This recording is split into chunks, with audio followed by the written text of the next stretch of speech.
Some megaprojects around the world were built with budgets so massive they sound almost impossible to believe. The shocking part is, many of them now sit nearly empty, abandoned, or completely useless.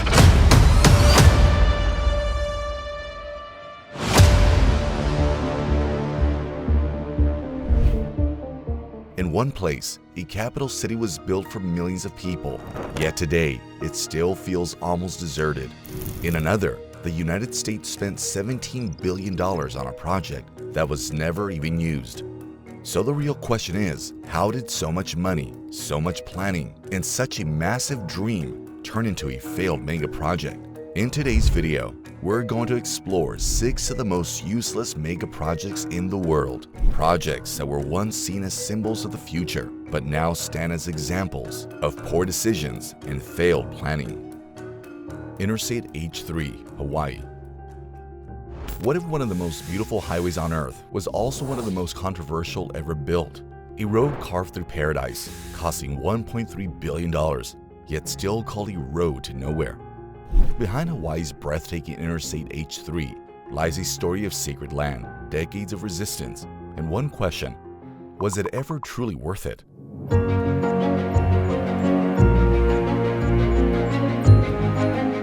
Let's begin with one of the most beautiful, yet most controversial highways on Earth, Interstate H3 in Hawaii.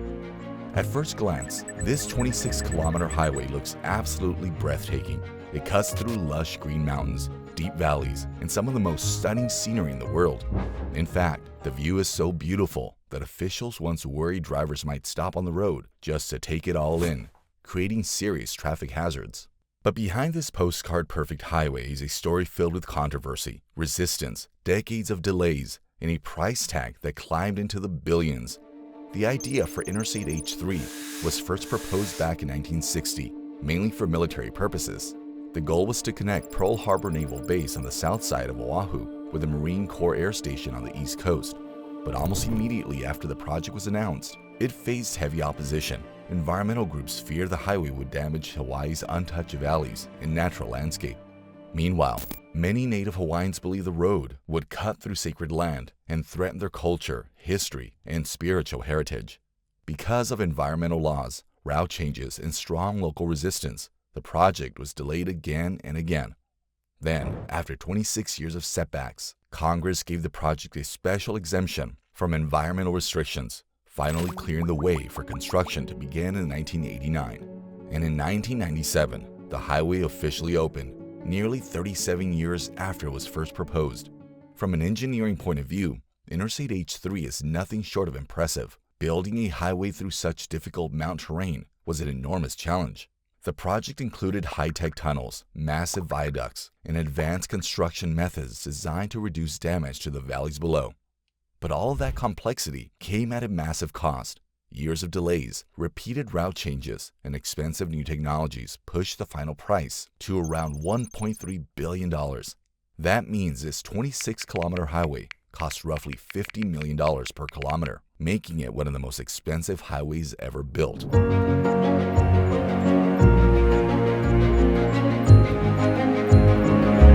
Here's a real question. After spending that much money, did Interstate H3 actually become useful for everyone? For many critics, the answer is no. Some people call it a road to nowhere, because the military purpose that made sense in the 1960s is no longer as important today. On top of that, the highway does not provide a direct route to downtown Honolulu, limiting its everyday usefulness for many residents. And for many native Hawaiians, the issue goes much deeper. A larger number of them still refuse to use H3 because they believe sacred cultural sites were destroyed during its construction. To them, this highway is not a symbol of progress. It is a painful reminder of what was lost. So yes, Interstate H3 is a remarkable engineering achievement, but at the same time, it remains one of the most controversial mega projects in America. A highway built through paradise, carrying not only cars, but also decades of anger, cultural pain, and questions about whether it was ever truly worth the cost. Still, at least this highway is not completely abandoned. Ciudad Real Central Airport, Spain.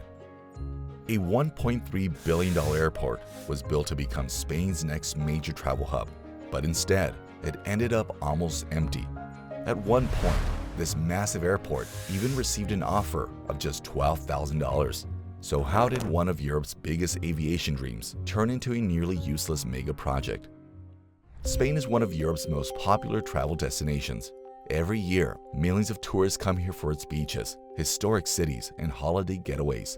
And that massive tourism market was exactly what inspired the idea behind Ciudad Real's Central Airport.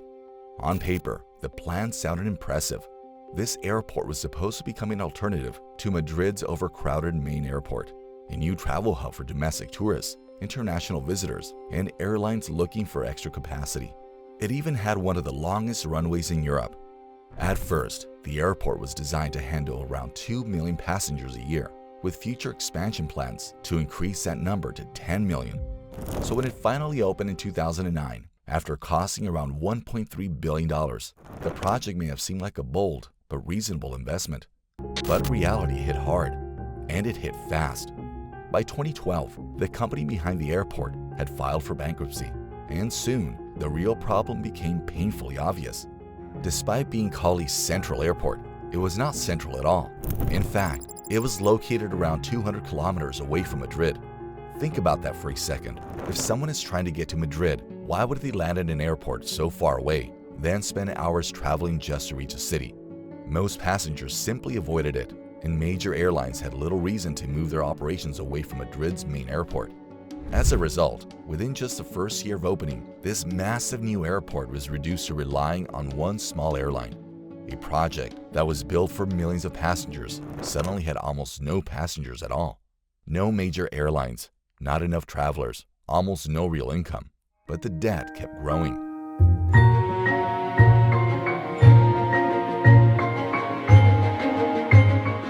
By 2012, Ciudad Real Central Airport had accumulated around $350 million in debt. It went into receivership and was put up for auction in 2013. And this is where the story becomes almost unbelievable. At one point, this $1.3 billion airport received an offer of just $12,000. Yes, you heard that right. An airport that costs more than $1 billion to build was once offered for less than the price of a used car. In 2014, the British TV show Top Gear made the airport even more famous by using it as an abandoned location. After multiple failed auctions, it was finally sold to new owners in 2019. Then came another unexpected twist. During the COVID-19 pandemic, when global air travel nearly came to a stop, Ciudad Real Airport suddenly found a new purpose. It had a long runway, a dry climate, and a huge amount of empty space. So instead of serving passengers, the new owners turned it into a storage site for grounded aircraft. By August 2020, around 65 airplanes were parked at the airport, with plans to expand the facility to hold more than 300 aircraft. A place that was supposed to be filled with travelers was now filled with parked planes. This new use gave the airport a temporary business opportunity, but it never truly brought back the original dream. Because at the end of the day, this was built to be a passenger airport, and if the passengers never come, then what was the real purpose of spending more than $1 billion? Today, Ciudad Real Central Airport stands as a powerful example of how a massive budget, a big vision, and one bad location can turn an ambitious megaproject into an almost useless investment. Bataan Nuclear Power Plant, Philippines. A country dreamed of changing its energy future with nuclear power. But after spending $2.3 billion, the massive power plant was never even turned on. Today, the Bataan Nuclear Power Plant still stands with one haunting question. Was it a missed opportunity or one of the most expensive mistakes in history? Now let's move to the Philippines, where one megaproject was once seen as the country's biggest hope for the future of energy, but eventually became one of the most expensive power plants in the world that never produced electricity. This project is called the Bataan Nuclear Power Plant. The Philippines is a country where electricity has always been a major issue. With thousands of islands, a growing population, expanding cities, and rising industrial demand, the country needed a strong and reliable source of power. And from that need came a massive dream, the Philippines' first nuclear power plant. The plan was ambitious. The country wanted to build a power facility that could reduce electricity shortages, lower dependence on imported oil, and push the Philippines toward a more modern energy system.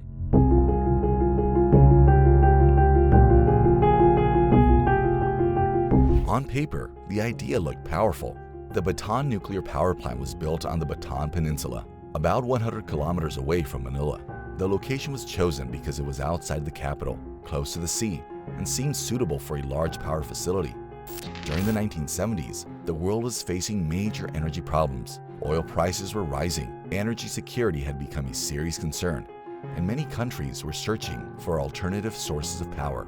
The Philippines was one of them. And at that time, nuclear energy looked like the future. Construction of the plant began in 1976. It was a highly ambitious project. The plant was designed with a 621 megawatt Westinghouse nuclear reactor, which was a huge technological step for the Philippines at that time. Many people believed that once the plant started operating, it would send electricity to thousands of homes, power industries, support growing cities, and help the country become more energy independent. But behind this big dream, serious controversy was already building. The first major issue was the cost. As the project moved forward, expenses continued to rise. In the end, the total cost of the Bataan nuclear power plant reached around $2.2 to $2.3 billion. For a developing country, that was an enormous amount of money. After spending that much, people expected the plant to at least produce electricity and serve the country. But the shocking part is, even after it was built, the plant never produced commercial electricity. Yes, a nuclear power plant that cost more than $2 billion was completed, but it never supplied a single unit of power to the national grid. And that is where the story becomes even more unbelievable. By around 1984, the plant was completed, but just as it was getting ready to operate, major safety concerns began to rise. A nuclear power plant is not a normal construction project. It involves complex technology, strict safety systems, and risks that can last for generations if something goes wrong. With Bataan, critics raised concerns about the plant's location, safety standards, earthquake risks, and its proximity to a volcano. They questioned whether such a sensitive facility should really operate in that area. And then came another major issue: corruption and political controversy. The project was built during the rule of Ferdinand Marcos Sr. Over time, allegations appeared about the plant's costs, contracts, commissions, and how major decisions were made. For many critics, this was not just an energy project. It was a massive and controversial symbol of politics, power, and financial interests. Then came 1986. That year, the world was shaken by the Chernobyl nuclear disaster. The accident in Ukraine showed the entire world how terrifying a nuclear failure could be. After Chernobyl, public fear around nuclear power grew rapidly. And in the Philippines, people began asking a serious question: would it really be safe to turn on the Bataan nuclear power plant? That same year, the Philippines went through a major political change. After the fall of the Marcos government, the new administration re-examined the future of the plant. And finally, the decision was made. The plant would not be opened. A project that had cost billions of dollars and was supposed to transform the country's energy future was completed, but left unused. It was mothballed. That means the plant was not completely destroyed, but it was also not put into operation. Instead, it was preserved and maintained, standing there like a sleeping giant, built, finished, and ready on the outside, but never allowed to come alive. And that is what makes a Bataan nuclear power plant one of the strangest, useless megaprojects in the world. Usually, when a project fails, it is unfinished, abandoned, or slowly left to decay. But this case is different. The plant was built, the structures were completed, the reactor was installed, the infrastructure was in place. Thousands of workers had been involved, billions of dollars had already been spent, and still, it never produced electricity. For years, the Filipino people had to carry the financial burden of a project that never delivered what it promised.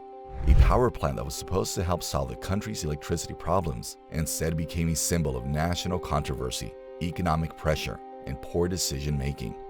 And the most surprising part is that the debate around the plant never fully disappeared. As the years passed, electricity demand in the Philippines continued to grow. Power prices, energy imports, and energy security became major issues again. So some people began asking, since the country already spent billions building the plant, should it finally be used? Supporters argue that with modern safety checks and major upgrades, the plant could possibly be revived and turned into a useful energy source. But opponents strongly disagree. They argue that starting up an old and controversial nuclear plant could be extremely risky. To them, the fact that the money was already spent is not enough reason to activate a facility with such serious safety and political concerns. And that debate is exactly what makes the Bataan nuclear power plant so fascinating. On one side, it is a symbol of failed investment.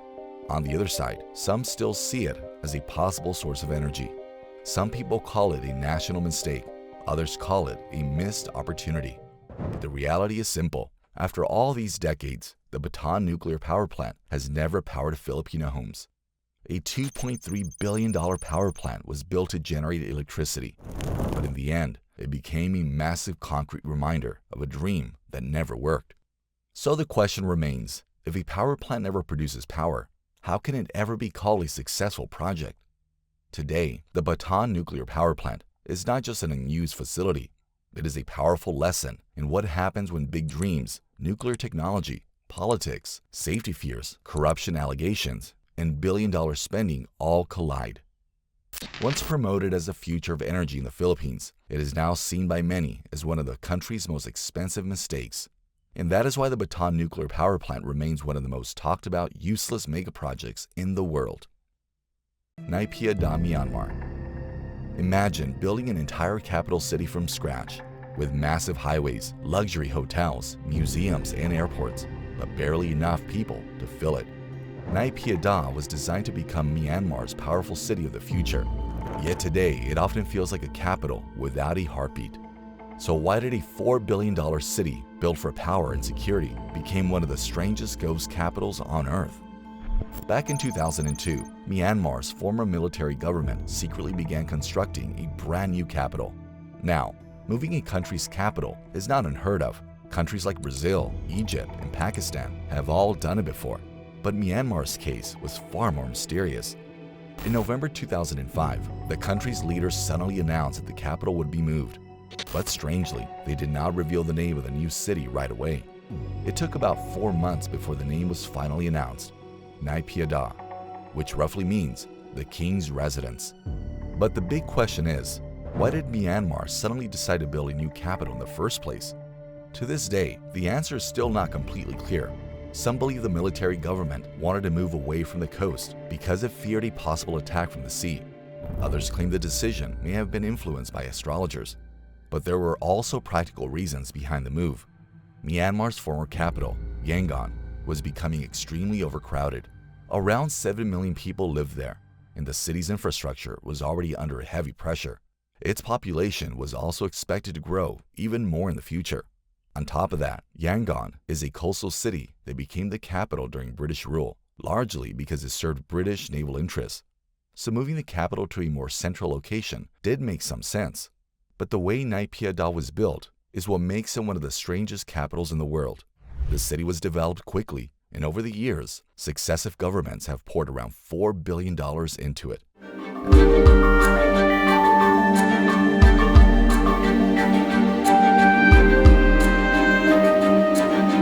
At first glance, Naypyidaw seems to have everything a modern capital could need.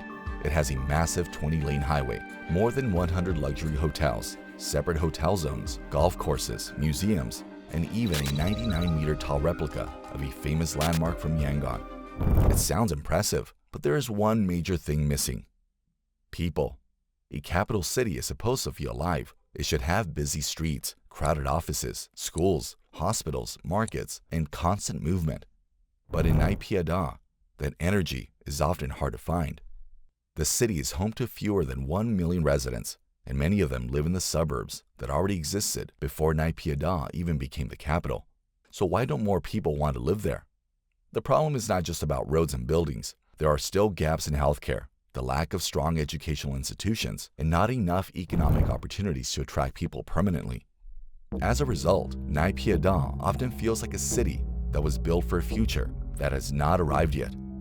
Its massive 20-lane highway is often almost completely empty. A road designed for heavy traffic can sometimes look like a giant runway, with only one lonely car driving through it. Traffic jams are almost unheard of, not because the roads are perfect, but because there often are not enough cars to create one. The city's airport can handle around 3.5 million passengers a year, but on a busy day, only a small number of people may actually pass through it. The shopping malls are mostly visited by diplomatic staff on weekends, while the luxury hotel lobbies often remain quiet and empty. It is a strange sight, a capital city with wide roads, big hotels, an airport, and massive planning, but without the busy everyday life that usually gives a city its soul. Still, Naypyidaw Daw's story may not be completely over. The city was designed with the future in mind. Maybe one day, the population will grow, new opportunities will appear, and this empty-looking capital will finally become the busy city it was meant to be. But for now, Naypyidaw Daw remains one of the strangest capitals on Earth, a city built for power, security, and the future. Yet today, it still feels like a massive, mysterious, and almost empty megaproject. Yucca Mountain Nuclear Waste Repository. America spent more than $17 billion trying to bury its most dangerous nuclear waste deep under a mountain. But after decades of planning, lawsuits, fear, and political battles, Yucca Mountain was never used. So how did one of the most important safety projects in U.S. history become a billion-dollar failure? Nuclear waste. We often talk about climate change, pollution, and deforestation, but nuclear waste does not usually get the same level of attention. And yet, if it is not stored properly, it can create a threat more dangerous than almost anything humanity has ever faced. Because nuclear waste does not stay dangerous for just a few years, some of it can remain hazardous for thousands of years. Today, a large amount of nuclear waste in the United States is still stored above ground, near the same power plants where it was produced. But scientists have long argued that the safest long-term solution is to store this dangerous material deep underground, far away from people in the surface environment. And that is exactly what the United States tried to do in the 1980s.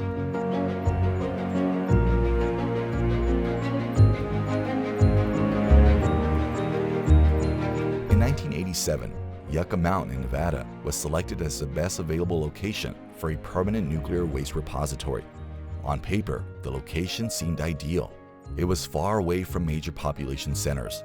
It was located near one of America's most heavily used nuclear testing sites, and it sat in a remote desert region with a relatively low population.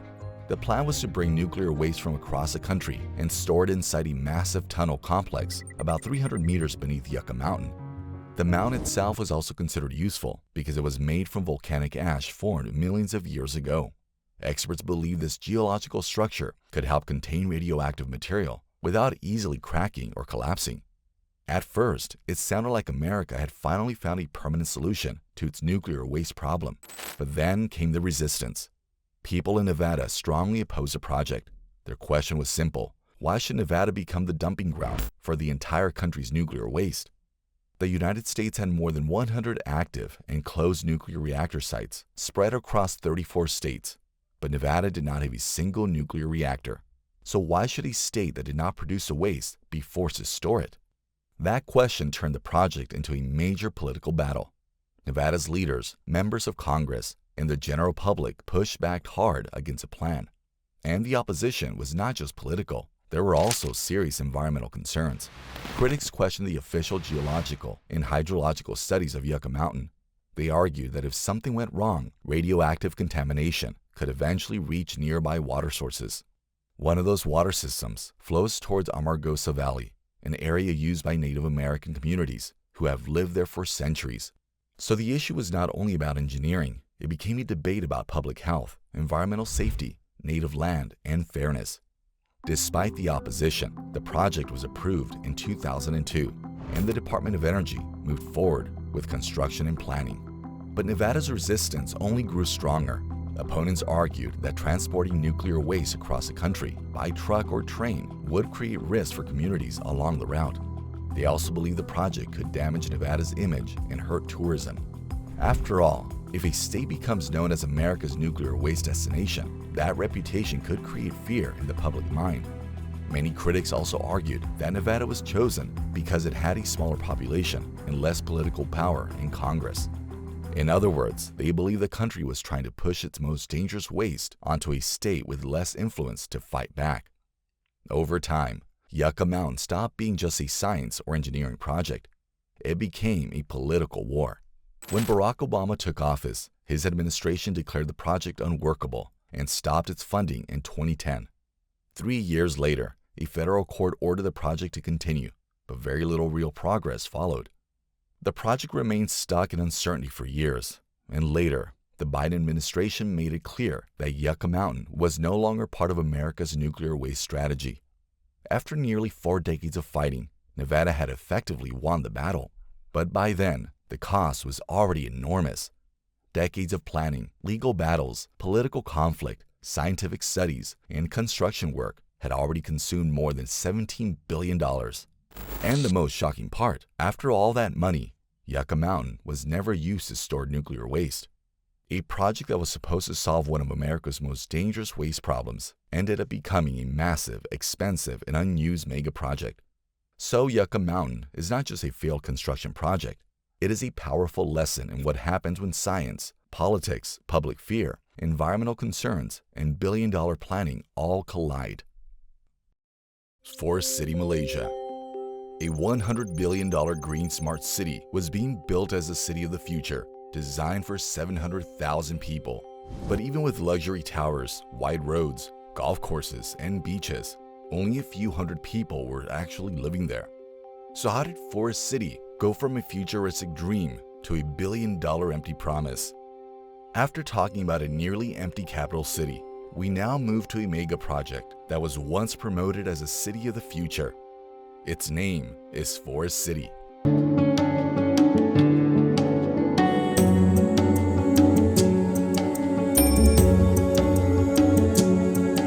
This massive smart city was planned on 4 artificial islands built from reclaimed land off the coast of Malaysia. The vision was bold: green rooftops, vertical gardens on high-rise buildings, clean streets, modern transportation, and an environment where urban life and nature would blend together. It sounded like a dream city from the future. And what made that dream even more attractive was the location. Forest City was being built right next to Singapore, one of the world's busiest ports, a powerful economy, and a major hub for wealthy investors. The developers connected Forest City to Singapore through the Second Link Bridge, reducing the travel time between the two places to around 20 minutes. The plan also included a dedicated customs facility, allowing residents to move between Forest City and Singapore more easily. But the design was not just about location. It was advertised as a city packed with green innovation. Traffic and parking would be placed on the lower level, while the upper level would be reserved for parks, sports facilities, walking areas, and transport hubs.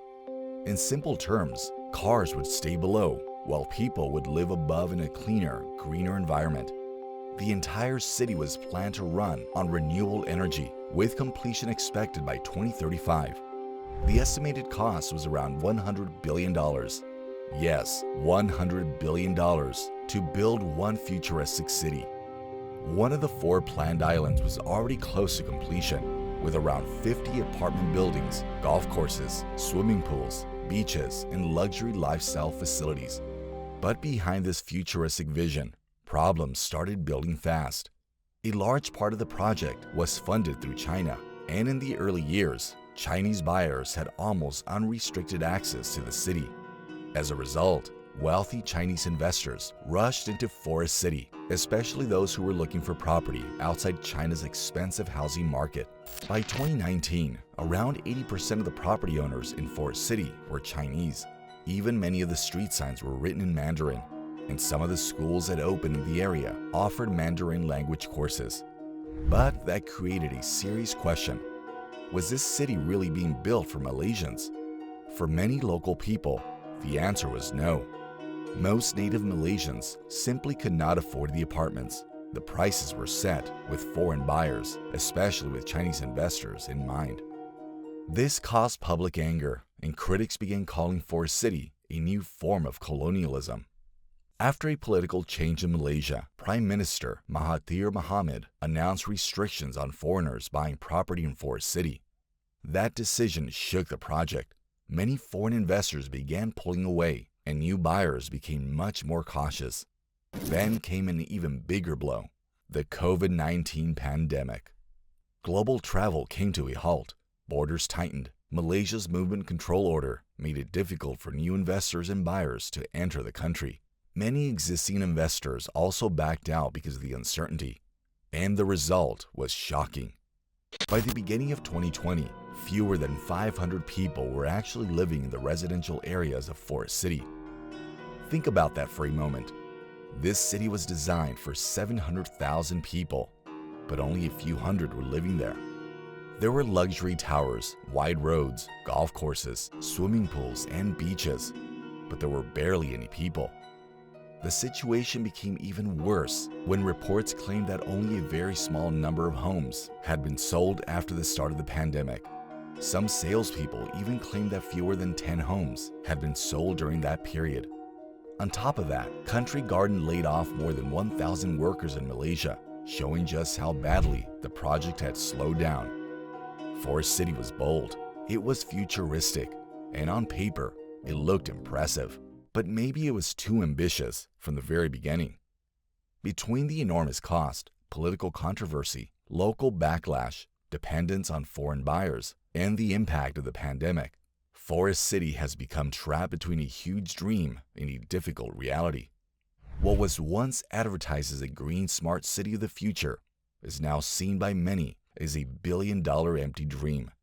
Billions of dollars had been invested, luxury buildings had been built, roads, beaches, and modern facilities are already there. But if a city has almost no people, can it really be called a successful city? That is why Forest City remains one of the most controversial and ineffective megaprojects in the world today. What do you think? Was Forest City simply ahead of its time, or was it a massive mistake from the very beginning? Let us know your thoughts in the comments below. And if you want to see more incredible stories about massive projects like these, make sure to like this video, subscribe to the channel, and stay tuned for the next one. Thanks for watching, and we'll see you in the next video.